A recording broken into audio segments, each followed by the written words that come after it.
It began with a dream, not a crime. Ross Ulbricht was a 26-year-old physics graduate who believed the government had no right to control markets. Obsessed with libertarian philosophy, he wanted to prove that free trade could exist online, unregulated and anonymous. In 2011, from his tiny Austin apartment, he launched a hidden website on the Tor network. He called it the Silk Road. To the outside world, it looked like a small experiment in cryptography. In reality, it would become the largest black market in modern history. The Silk Road worked like Amazon, but for drugs. Vendors could list heroin, cocaine, LSD, anything. Buyers could browse, leave reviews, and pay using Bitcoin, a digital currency that at the time was nearly untraceable. Ulbricht ruled over it all under a pseudonym pulled from The Princess Bride, Dread Pirate Roberts. For a while, his creation seemed unstoppable. By 2013, Silk Road was facilitating hundreds of millions of dollars in trades, with Ulbricht himself taking a cut from every deal. But success breeds attention, and while users thought Silk Road was untouchable, investigators from the FBI, DEA, IRS, and Homeland Security were quietly circling. They knew if they could identify the man behind Dread Pirate Roberts, they could bring the empire down. The first crack didn't come from hacking Tor or breaking Bitcoin. It came from Ross's own carelessness.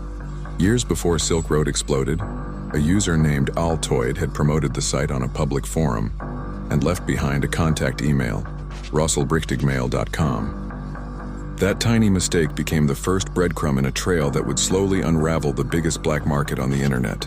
Meanwhile, undercover agents infiltrated Silk Road itself. They created fake accounts, made drug purchases, and built trust with high-ranking vendors.